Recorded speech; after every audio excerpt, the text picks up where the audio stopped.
Qu'est-ce qui vous a poussé à faire l'école à la maison pour votre enfant?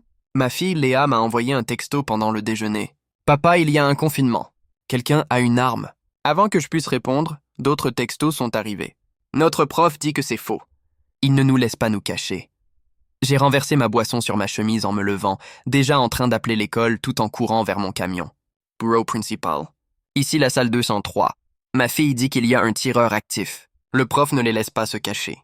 La ligne est restée silencieuse un moment avant qu'elle ne réponde avec ce ton prudent qu'on utilise avec les fous. « Monsieur, tous nos enseignants suivent le protocole de confinement. » J'étais déjà en train de sortir du parking à toute vitesse. Ils ne suivent pas le protocole. Ils sont assis à leur bureau, exposés. Elle a soupiré comme si j'étais dramatique. Monsieur Blackberry est notre enseignant le plus expérimenté avec 20 ans d'évaluation parfaite. Léa a envoyé un autre texto pendant que la secrétaire parlait. J'entends des coups de feu à 2 salles d'ici et ma vision s'est brouillée de panique. Il y a quelqu'un avec une arme et les enfants ne sont pas cachés. La voix de la secrétaire est devenue froide et formelle, comme si elle ne me croyait toujours pas. Nous faisons de notre mieux. J'ai raccroché et essayé d'appeler Léa, mais ça a directement basculé sur la messagerie. J'ai appelé le 911 en zigzagant dans la circulation, manquant de percuter une camionnette, mais il disait de juste que des officiers étaient déjà en route. J'ai atteint le parking de l'école à 60 km/h et freiné brutalement en voyant la barricade de police. J'ai abandonné ma voiture et couru vers le flic le plus proche, lui mettant mon téléphone sous le nez pour montrer les textos de Léa. Ma fille est en 203 et ils ne sont pas cachés. Il a jeté un œil à l'écran, mais a repoussé mon téléphone et m'a indiqué la foule de parents qui se rassemblaient. « Monsieur, reculez. C'est une situation active et le SWAT s'en occupe. » Je lui ai attrapé le gilet désespérément. « Alors dites au SWAT pour la salle 203. » Il m'a physiquement repoussé en arrière et s'est détourné pour parler dans sa radio au sujet du contrôle de la foule, pas de ma fille. 14 minutes s'étaient écoulées depuis le dernier texto de Léa et je ne pouvais plus respirer correctement. J'ai couru autour du bâtiment jusqu'au chantier où ils construisent la nouvelle aile scientifique, trouvé la clôture grillagée et commencé à grimper. Le métal m'a déchiré les paumes, mais je m'en fichais. J'ai sauté de l'autre côté et couru dans le bâtiment. C'est là que je les ai entendus. Des coups de feu à l'intérieur du bâtiment principal.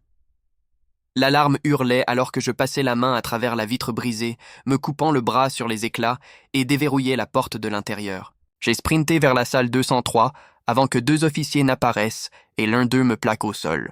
Ma fille est en 203 et ils ne sont pas cachés.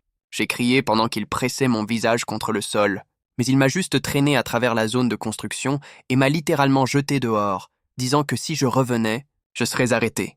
J'ai couru jusqu'à l'entrée principale et réussi à atteindre le couloir principal, où je pouvais enfin voir la porte de la salle 203.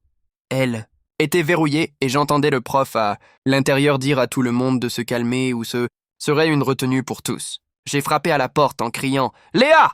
et j'ai entendu sa voix étouffée crier « Papa !» de l'intérieur, suivi d'un clic fort. Monsieur Blackberry a verrouillé la porte de l'intérieur.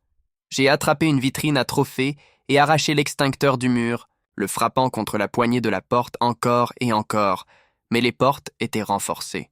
La secrétaire est apparue, essoufflée et rouge d'avoir monté les escaliers, et a commencé à crier au sujet de la destruction de propriété. « Donnez-moi les clés. » J'ai rugi sur elle, et elle a réellement reculé de peur avant de dire que seul le principal avait les clés des salles de classe. Quand j'ai enfin brisé la vitre et regardé à l'intérieur, tous les enfants étaient blottis dans un coin contre les ordres de Blackberry, certains se cachant sous les bureaux. Et Léa m'a vu et a crié « Papa !» pendant que Blackberry se tenait à son tableau, tenant toujours son marqueur. Tout le monde retourne à sa place immédiatement, a-t-il ordonné. Mais ensuite, le SWAT a fait irruption derrière moi, et Blackberry s'est tourné vers eux, disant « Ce parent a complètement perdu la tête et perturbé ma classe. » J'appelais ma femme pour lui dire que Léa allait bien pendant que Léa s'accrochait à moi, hyperventilant et sanglotant, quand le principal a accouru avec la sécurité. « Vous m'avez agressé », a-t-elle crié, sa voix devenant stridente et hystérique. « Jay, il a essayé de me tuer avec cette chaise. » Elle était déjà au téléphone pendant que je tenais Léa, faisant les 100 pas et gesticulant sauvagement. « Vous avez traumatisé tous les élèves de ce bâtiment. 200 enfants qui auront besoin de conseils. » Puis elle s'est interrompue pour passer un autre appel. « Oui, bonjour. Nous avons un intrus violent qui m'a agressé avec une arme. » « Oui, agression préméditée. » Elle me décrivait comme si j'étais le véritable tireur. Sans jamais mentionner que Blackberry gardait les enfants exposés, sans jamais mentionner pourquoi j'avais fait ce que j'avais fait. Plus tard, j'ai appris que le vrai tireur était un élève de terminale de 17 ans que le SWAT a attrapé barricadé dans un placard de fourniture après qu'il avait déjà tiré sur 2 fenêtres et mis le prof d'art plastique en soins intensifs. Quand la vraie police est arrivée 6 minutes plus tard, elle m'a pointé du doigt en premier et a dit « C'est lui, celui qui m'a attaqué ». 2 flics m'ont immédiatement attrapé les bras pendant que le principal continuait à me pointer du doigt. Il a utilisé cette vitrine comme une arme. Elle criait pratiquement pendant que Léa se pressait plus fort contre moi, son corps entier tremblant si fort que je pouvais le sentir à travers ma chemise déchirée. Le plus grand flic a commencé à tirer mon bras droit en arrière, mais Léa ne lâchait pas ma chemise et pleurait plus fort. « S'il vous plaît, ne prenez pas mon papa. » Plus d'officiers ont poussé à travers la porte, et l'un a attrapé mon autre bras pendant que le principal continuait à dire que j'avais menacé sa vie. J'ai essayé de leur parler de Blackberry refusant de laisser les enfants se cacher, mais il me tirait déjà loin de Léa. Elle tendait les bras vers moi, criant « Papa !» encore et encore pendant qu'un officier la retenait. Mes mains ont été tirées derrière mon dos, et j'ai entendu le clic des menottes pendant que les flics commençaient à lire les accusations. Intrusion sur la propriété scolaire, vandalisme, agression avec une arme mortelle. Le métal était trop serré sur mes poignets, et je pouvais voir d'autres parents dans le couloir filmer tout avec leur téléphone. 2 ambulanciers sont arrivés avec une trousse médicale et ont commencé à regarder mes bras, qui saignaient encore beaucoup à cause du verre brisé. Ils ont nettoyé les coupures avec quelque chose qui piquait affreusement pendant que j'essayais d'expliquer pour la salle 203 et comment le prof ne les laissait pas se cacher pendant une situation de tireur actif. Les ambulanciers hochèrent la tête, mais je pouvais voir qu'ils n'écoutaient pas vraiment. Ils continuaient juste à tamponner les blessures et à mettre des pansements. L'un d'eux m'a demandé si j'avais bu ou pris des drogues, ce qui m'a donné envie de crier.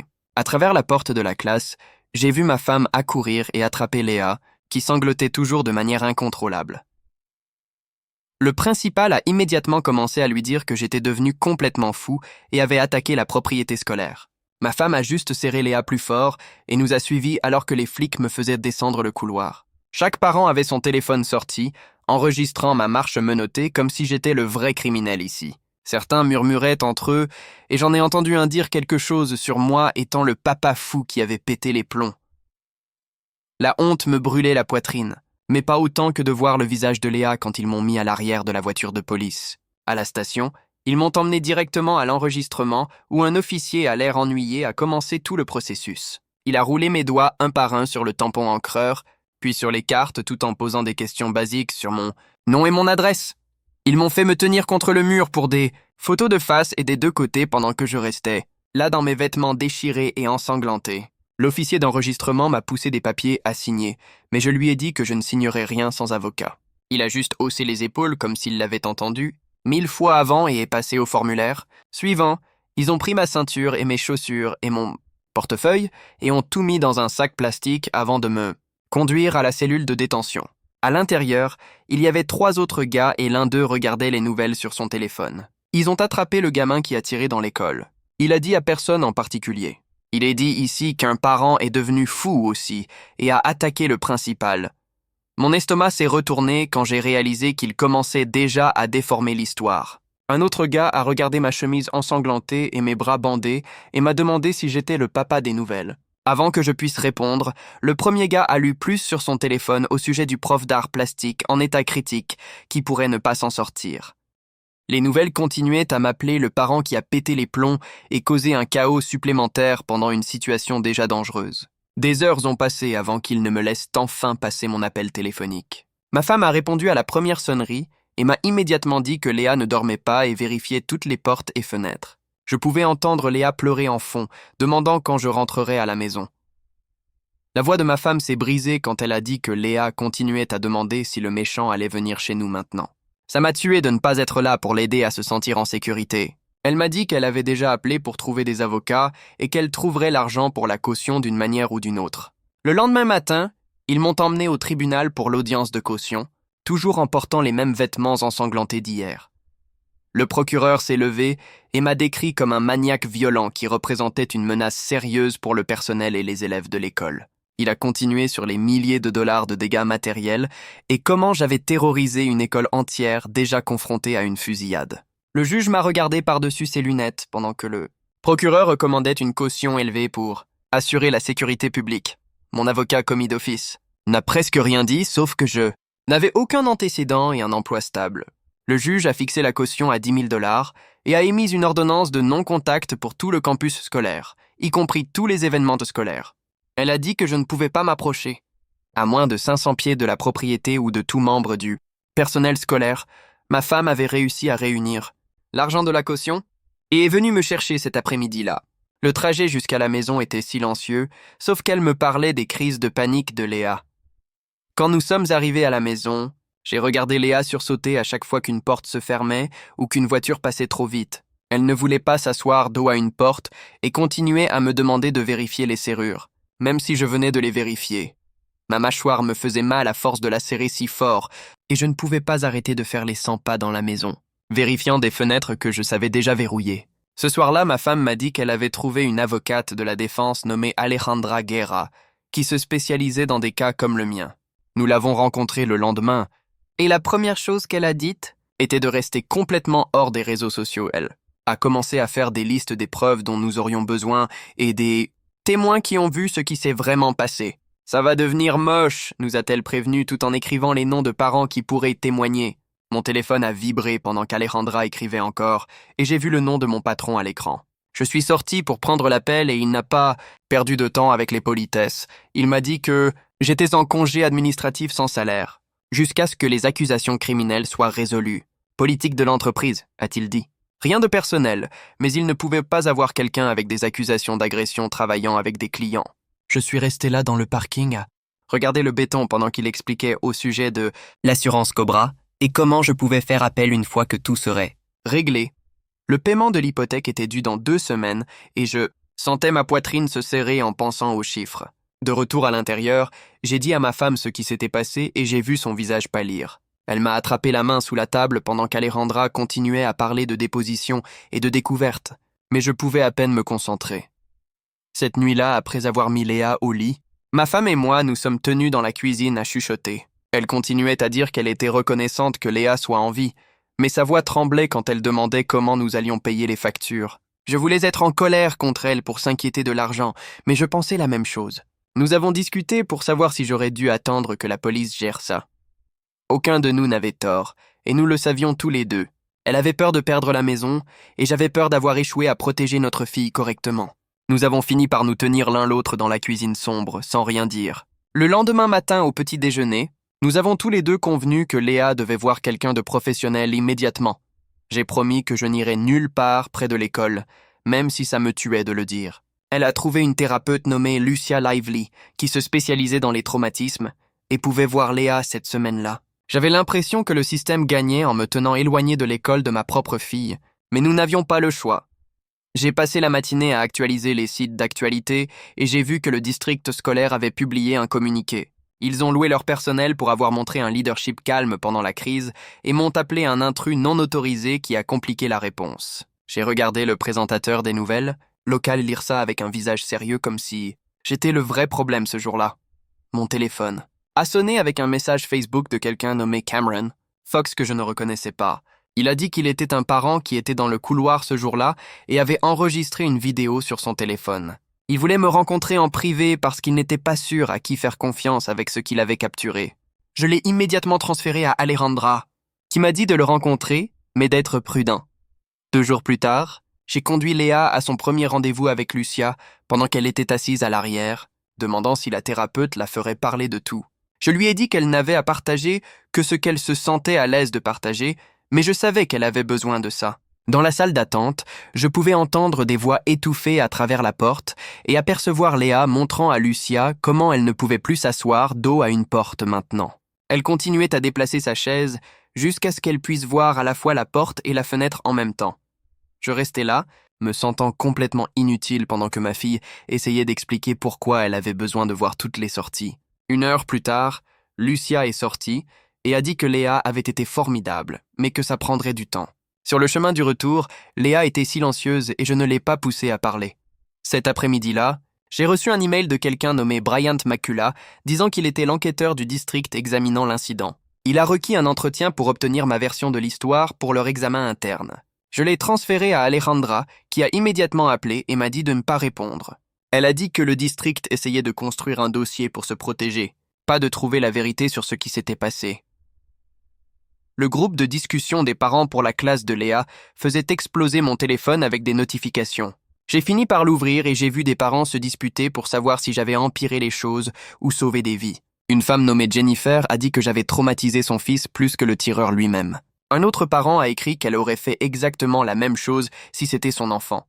Les gens prenaient un parti et devenaient méchants les uns avec les autres. Toute notre communauté se divisait à cause de ça. Quelqu'un a posté une pétition pour m'interdire tous les événements scolaires et en 1 heure, elle avait 40 signatures. Puis quelqu'un d'autre a lancé une contre-pétition me soutenant et elle a aussi obtenu des signatures. J'ai dû mettre tout le chat en sourdine parce que le lire me rendait malade. Alejandra a appelé le lendemain matin disant qu'elle avait déposé des demandes officielles de dossiers auprès de tous les impliqués. Elle voulait les journaux des appels au 911 pour prouver que j'avais signalé le danger avant de m'introduire. Elle a requis tous les rapports du SWAT sur leurs réponses et, spécifiquement sur la salle 203, elle a demandé chaque email entre le personnel scolaire sur les procédures de confinement et toutes les politiques de sécurité écrites. Elle a dit que construire notre défense signifiait exposer chaque fissure dans leur système. Le district avait 30 jours pour répondre, mais elle s'attendait à ce qu'il fasse traîner aussi longtemps que possible. 3 jours après son premier message, Cameron Fox a envoyé un texto demandant à se rencontrer dans le parking d'un café. Je suis arrivé tôt et ai attendu dans ma voiture, surveillant si quelqu'un me suivait. Il s'est garé dans une Honda bleue et est venu vers moi l'air nerveux. Il continuait à vérifier par-dessus son épaule, tout en sortant son téléphone. La vidéo était tremblante, mais assez claire pour tout voir. On pouvait entendre le principal crier à quelqu'un hors caméra au sujet des dégâts matériels. Puis la caméra s'est tournée et m'a montré à la porte sans aucune arme, juste frappant avec mon poing. L'audio captait la voix de Blackberry depuis l'intérieur de la classe, disant aux élèves qu'il y aurait une retenue. Cameron a avancé rapidement à un autre clip montrant le principal au téléphone, me décrivant comme si j'étais armé et dangereux. Un soulagement m'a envahi en voyant la preuve que je n'avais pas fait ce qu'elle prétendait. Cameron a dit qu'il avait eu peur de se manifester parce que sa femme travaillait pour le district. Il n'était pas sûr si partager la vidéo m'aiderait ou empirerait juste les choses pour sa famille. Je lui ai dit que je comprenais et demandé si je pouvais montrer ça à mon avocat. Il a dit oui, mais m'a demandé de ne pas le poster nulle part pour l'instant. Il avait besoin de temps pour trouver la bonne façon de gérer ça. Je l'ai remercié probablement 10 fois avant qu'il ne parte. De retour à la maison, j'ai montré la vidéo à ma femme et vu ses épaules se détendre pour la première fois en jours. Elle continuait à rejouer la partie où l'on pouvait entendre la voix de Blackberry parler de retenue pendant que des coups de feu résonnaient en fond. Nous savions tous les deux qu'une vidéo ne réglerait pas tout. Mais au moins, nous avions quelque chose de concret pour riposter.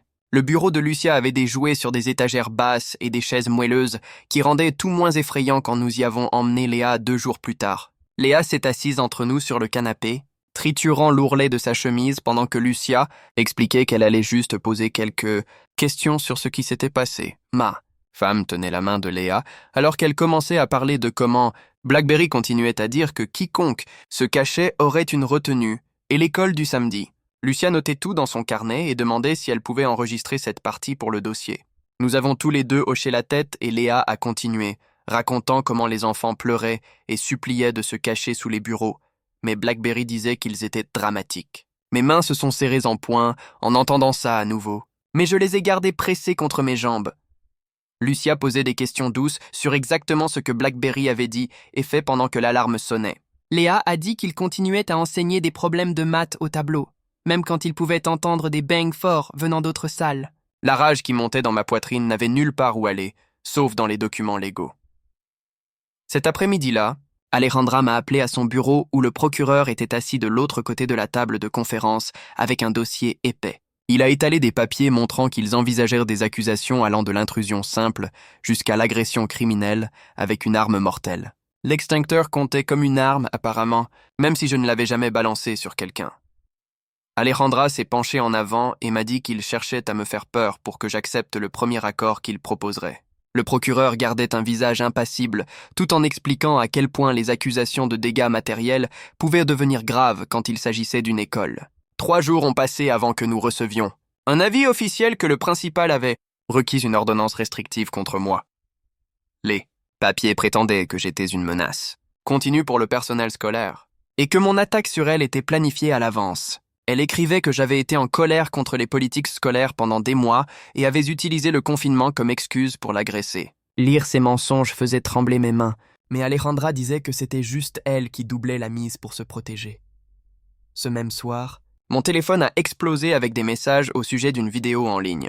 Quelqu'un avait posté la vidéo du couloir de Cameron sur la page Facebook de la communauté locale et les gens devenaient fous dans les commentaires. Certains parents disaient que ça prouvait que j'avais raison, tandis que d'autres prétendaient que la vidéo semblait éditée ou ne montrait pas toute l'histoire.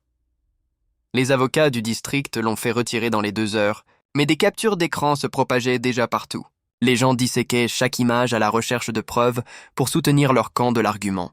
Le lendemain matin, les RH sont appelés pour me dire que mon congé administratif était maintenant non payé jusqu'à nouvel ordre. Ils ont dit que la politique de l'entreprise exigeait cela quand des accusations criminelles étaient en attente et qu'ils ne pouvaient rien faire. Le visage de ma femme a blanchi quand je lui ai dit parce que son salaire seul ne couvrirait pas notre hypothèque et nos factures. La question de l'assurance santé est venue immédiatement puisque nous perdrions la couverture dans 30 jours sans mon emploi. Lucia a suggéré que nous créions de nouvelles routines pour aider Léa à se sentir plus en sécurité à la maison.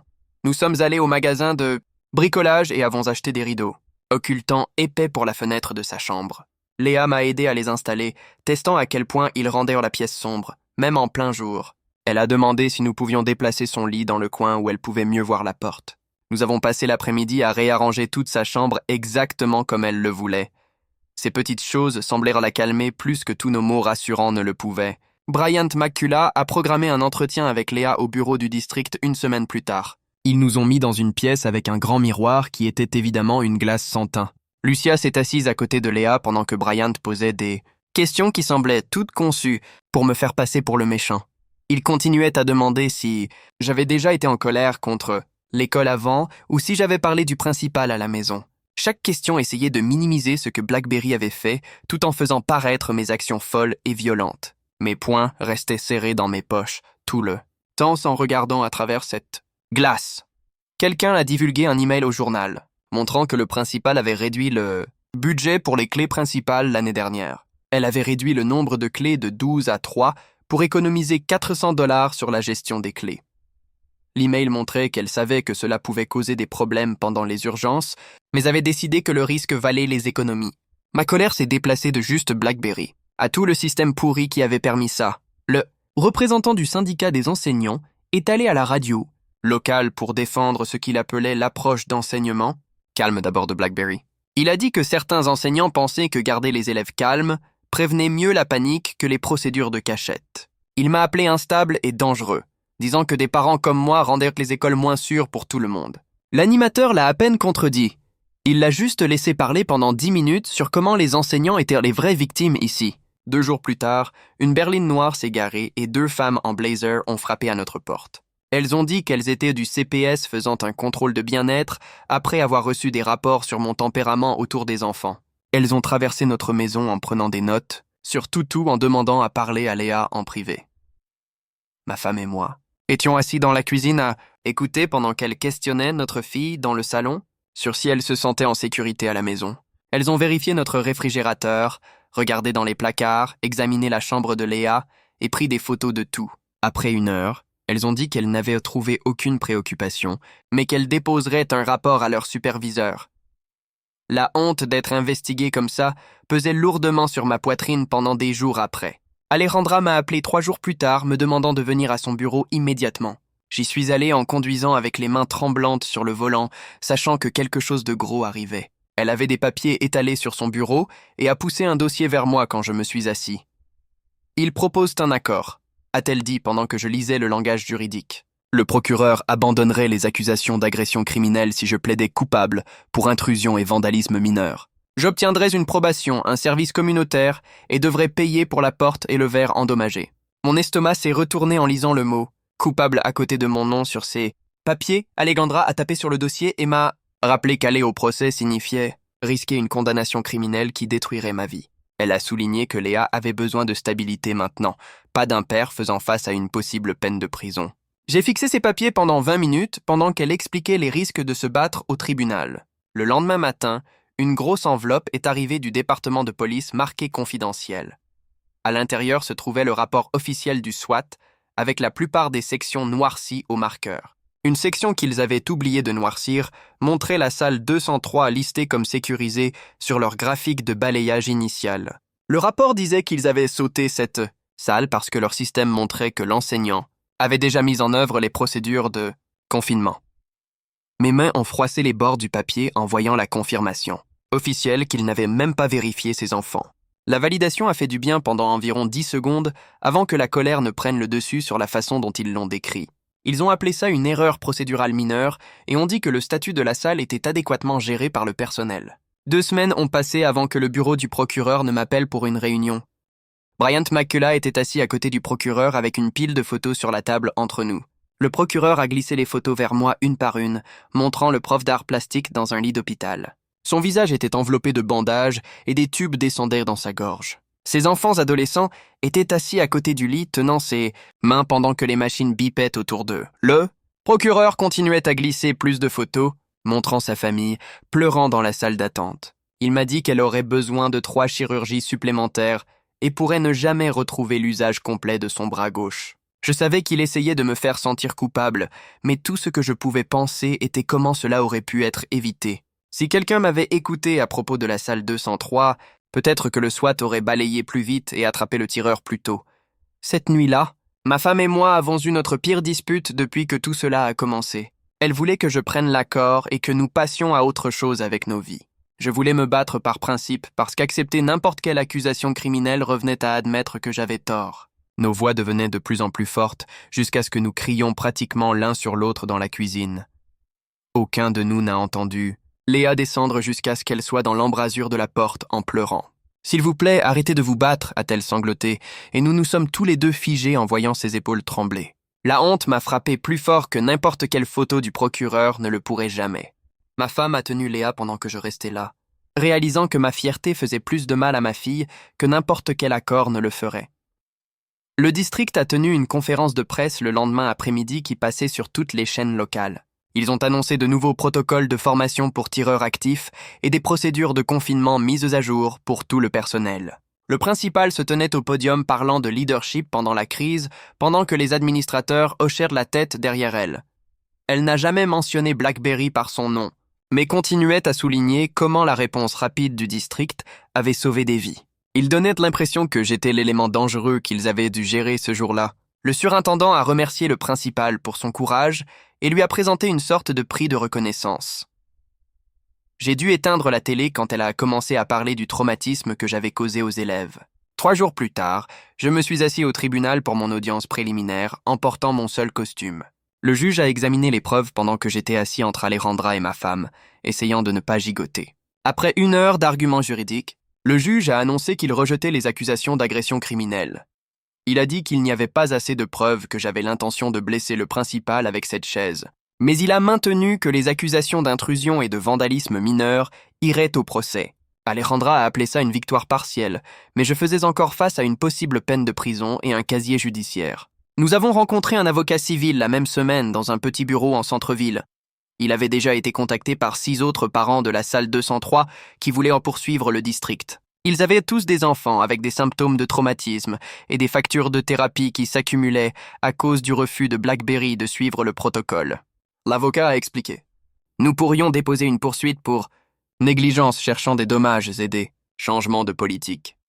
La stratégie passerait. De juste me défendre à rendre tout le système responsable de ce qui s'est passé. Plus de parents se joignaient chaque jour à mesure que la nouvelle se répandait dans la communauté au sujet de la poursuite potentielle. Le lundi matin est arrivé et Léa devait retourner à l'école pour la première fois depuis la fusillade. L'ordonnance de non-contact signifiait que je ne pouvais pas m'approcher à moins de 500 pieds de la propriété scolaire. Je l'ai conduite à un endroit à 2 pâtés de maison et les regardais marcher le reste du chemin seuls. D'autres parents accompagnaient leurs enfants jusqu'à l'entrée, certains main dans la main, pendant que j'étais assis dans ma voiture à regarder à travers le pare-brise. Léa s'est retournée une fois et a fait un signe avant de disparaître au coin. Je suis resté là 1 heure de plus pour m'assurer qu'elle ne revenait pas en courant. Cameron a appelé cet après-midi-là disant qu'il avait organisé 20 parents pour parler à la prochaine réunion du conseil scolaire. Puisque je ne pouvais pas y assister à cause de l'ordonnance restrictive, il m'a demandé d'écrire une déclaration qu'il pourrait lire. J'ai passé 3 heures à écrire et réécrire 2 pages sur ce qui s'est vraiment passé dans la salle 203. Cameron a promis de jouer sa vidéo du couloir juste après avoir lu mes mots au conseil. D'autres parents préparaient leur propre déclaration sur le traumatisme de leurs enfants et les échecs du district. La réunion du conseil était bondée quand Cameron m'en a parlé plus tard. Il s'est levé pendant le commentaire public et a commencé à lire ma déclaration dans le micro. Quand il est arrivé à la partie où BlackBerry menaçait de retenue, plusieurs personnes dans l'audience ont halté. Puis il a sorti son téléphone et a joué la vidéo sur l'écran de projection. On pouvait entendre la voix de BlackBerry clairement dire « Retenue pour tout le monde ». Pendant que les enfants pleuraient en fond, la moitié de la salle a éclaté en cris de colère, tandis que d'autres applaudissaient Cameron pour avoir montré la vérité. Le président du conseil a appelé une pause et les membres se sont regroupés dans un coin, chuchotant frénétiquement. Quand ils sont revenus, ils ont dit qu'ils examineraient la question en session fermée et ont levé la séance sans rien aborder. Les parents continuaient à crier des questions alors que les membres du conseil sortaient par une porte arrière. 2 semaines après cette réunion, le rapport d'enquête de Bryant Makula est arrivé au bureau de mon avocat dans une grosse enveloppe manille. Alejandra m'a appelé pour venir tout de suite, et j'ai pris le bus en centre-ville puisque mon camion était toujours saisi comme preuve. Elle a feuilleté les pages pendant que j'étais assis en face de son bureau, regardant son visage se tendre à chaque paragraphe. Le rapport admettait qu'il y avait une confusion de politique pendant l'incident, mais recommandait seulement une formation supplémentaire pour le personnel, aucune action disciplinaire pour qui que ce soit. Makula écrivait que M. BlackBerry croyait suivre un ancien protocole sur le maintien, du calme d'abord, et que le district portait une certaine responsabilité pour ne pas avoir mis à jour les matériels de formation. Le principal avait déjà obtenu une copie et disait à tout le monde que le rapport la disculpait complètement, publiant sur le site du district à quel point elle était fière de la performance de son personnel sous pression. Mes mains tremblaient en lisant la conclusion qui disait « Bien que mes préoccupations en tant que parent soient compréhensibles, mes actions ont causé un chaos et un traumatisme inutiles. » 3 jours plus tard, ma femme est allée rencontrer le principal pour obtenir des aménagements spéciaux pour l'anxiété de Léa et rentrer l'air confuse. Elle s'est assise à notre table de cuisine à passer en revue ses notes de la réunion et continuait à trouver des choses qui ne correspondaient pas à ce qui s'était réellement passé. Le principal avait dit que je n'avais jamais essayé d'appeler l'école, que j'étais juste arrivé violent et en colère sans avertissement, mais ma femme avait mes relevés téléphoniques montrant l'appel. Le principal prétendait que BlackBerry avait immédiatement sécurisé sa classe quand le confinement a commencé, mais nous avions les textos horodatés de Léa prouvant le contraire. Ma femme m'a regardé de l'autre côté de la table et a dit qu'elle comprenait enfin pourquoi j'avais fait ce que j'avais fait, que l'école réécrivait tout pour se protéger. Cette conversation nous a aidés à arrêter de nous disputer sur si j'étais allé trop loin et à commencer à travailler ensemble sur ce qui venait ensuite. Le procureur a appelé Alejandra le lundi suivant avec une offre d'adjudication différée. Si je plaidais coupable pour intrusion et vandalisme mineur, complétais 200 heures de service communautaire, payais $5 000 de restitution et restais sans problème pendant 2 ans, les accusations seraient abandonnées. Alejandra a expliqué que cela signifiait aucun casier judiciaire permanent, else je complétais tout avec succès, mais je devrais admettre ma culpabilité maintenant. L'idée de dire que j'étais coupable de quoi que ce soit me retournait l'estomac, mais elle m'a rappelé qu'un procès pouvait prendre une autre année, et Léa avait besoin de stabilité maintenant, pas plus tard. J'ai passé 3 nuits sans sommeil à y penser, pesant mon besoin de me battre contre le besoin de Léa que cela soit fini. Ma femme m'a trouvé à 3h du matin à regarder la porte de la chambre de Léa, et nous savions tous les deux ce que je devais faire. J'ai appelé Alejandra le lendemain et lui ai dit d'accepter l'accord. 2 semaines plus tard, je me suis tenu au tribunal en portant mon seul costume pendant que le juge examinait l'accord de plaidoyer. Elle m'a regardé par-dessus ses lunettes et s'est lancée dans une leçon sur les parents qui pensent mieux savoir que les professionnels formés, sur prendre la loi en main, sur le chaos que j'avais causé. J'ai mordu ma langue si fort que j'ai goûté le sang, mais j'ai gardé la bouche fermée pendant qu'elle continuait pendant 10 minutes. Quand elle a demandé si je comprenais les termes, j'ai juste dit oui et signé où il pointait. L'accord incluait une ordonnance de rester à l'écart permanent de la propriété scolaire, $8 000 au total en amende et restitution, et ses 200 heures de service communautaire. Sortir de ce tribunal était comme avaler du verre brisé, mais au moins nous savions à quoi ressembleraient les 2 prochaines années. Cette nuit-là, quelque chose d'incroyable s'est produit. Léa s'est endormie dans sa propre chambre avec les lumières éteintes pour la première fois depuis la fusillade. Nous avons entendu sa porte se fermer vers 22h, et ma femme m'a attrapé la main si fort que ça faisait mal. Nous nous sommes assis sur notre lit à écouter pour tout signe de détresse, mais n'avons rien entendu sauf une respiration normale de sommeil quand nous avons vérifié sur elle 1 heure plus tard. C'était une si petite chose, mais nous nous sommes tenus l'un l'autre et avons célébré tranquillement dans notre chambre, sachant que nous avions encore tant de chemin à faire, mais reconnaissants pour cette victoire. 3 mois ont passé avec moi faisant du service communautaire, tous les week-ends dans une banque alimentaire pendant que Léa allait lentement mieux en thérapie. Puis Cameron a appelé avec des nouvelles qui m'ont fait tomber la mâchoire. Le conseil scolaire avait discrètement réassigné Blackberry à des tâches administratives au bureau du district sans contact avec les élèves et le principal avait été placé en congé administratif après une pression soutenue des parents. L'annonce officielle utilisait des mots comme restructuration et nouvelles opportunités, mais tout le monde savait ce que ça signifiait vraiment. Ce n'était pas la responsabilité que je voulais qu'ils admettent ce qu'ils avaient fait de mal, mais au moins, ils n'étaient pas en position de faire du mal à d'autres enfants. Cameron a demandé si je voulais me rencontrer pour un café, puisque je ne pouvais assister à aucun événement scolaire, et nous nous sommes rencontrés dans un endroit en centre-ville où personne du district ne nous verrait. Il avait l'air fatigué et m'a parlé du harcèlement qu'il subissait pour m'avoir soutenu publiquement, comment d'autres parents l'appelaient fauteur de troubles, et son enfant était exclu des fêtes d'anniversaire. Nous avons parlé de fixer des limites et de ne pas laisser cela consumer nos vies entières, de protéger nos familles, tout en continuant à pousser pour le changement. Il a dit que plus de parents étaient discrètement reconnaissants pour ce que nous avions fait, mais avaient trop peur de le dire publiquement. 1 mois plus tard, la réalité financière a frappé fort, et nous avons dû vendre mon camion pour couvrir les factures juridiques croissantes. J'avais déjà maximisé 2 cartes de crédit, et l'hypothèque devenait plus difficile à payer avec toutes les amendes et frais d'avocat. Debout dans le parking de voitures d'occasion, signer le titre semblait comme une autre partie de ma vieille vie qui disparaissait. Maintenant, je prenais le bus pour aller travailler tous les matins, me lever 1 heure plus tôt pour faire les correspondances pendant que les collègues faisaient semblant de ne pas remarquer. Ma fierté prenait coup après coup, mais garder notre maison importait plus que ce que je conduisais ou ce que les gens pensaient. 4 mois de plus ont passé lentement et les nouvelles étaient complètement passées à d'autres histoires, d'autres tragédies, d'autres scandales. Certains voisins me lançaient encore des regards quand je marchais jusqu'à l'arrêt de bus, chuchotant entre eux sur ce que j'avais fait. Mais la semaine dernière, Madame Hans de 2 maisons plus loin a frappé à notre porte avec un plat en cocotte et s'est tenue sur notre porche, me disant qu'elle comprenait pourquoi j'avais fait ce que j'avais fait. Elle a dit que si ça avait été sa fille, elle aurait fait la même chose, et ça a enlevé un peu du poids de mes épaules, même si la plupart des gens nous évitaient encore. 2 semaines plus tard, Cameron m'a appelé au sujet d'une poursuite civile que certaines familles déposaient contre le district et m'a demandé si je voulais me joindre sans être le visage de celle-ci.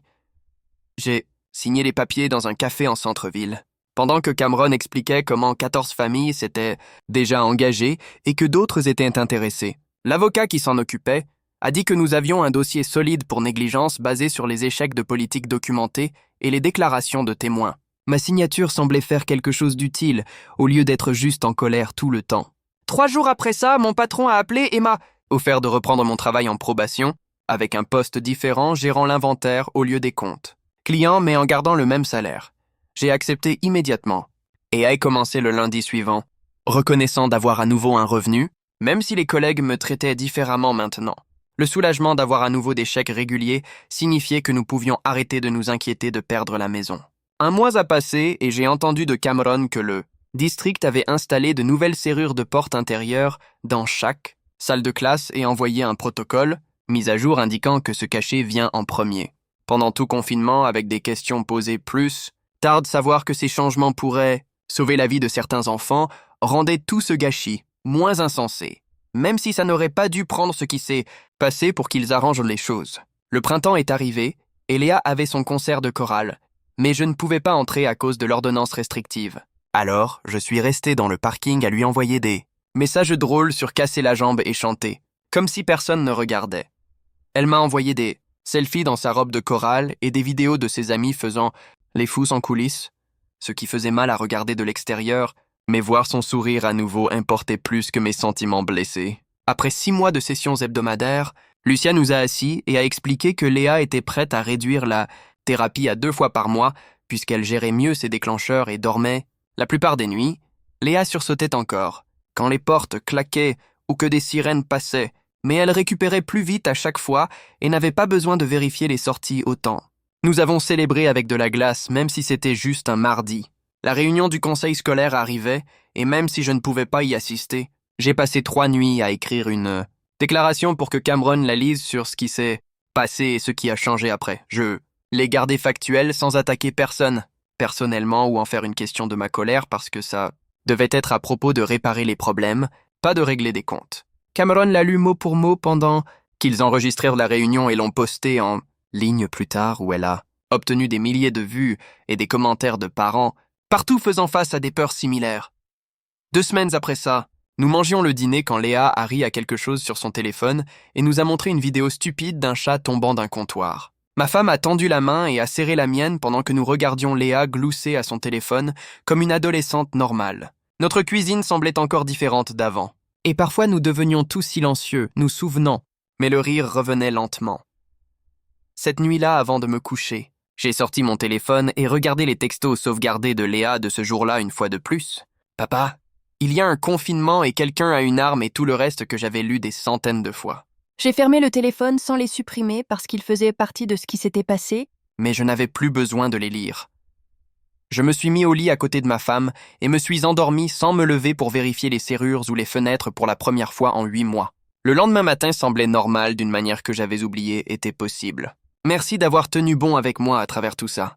Ça a vraiment été une sacrée aventure de partager ces moments ensemble. Je vous reverrai la prochaine fois. Aimez la vidéo. Ça aide plus que vous ne le pensez.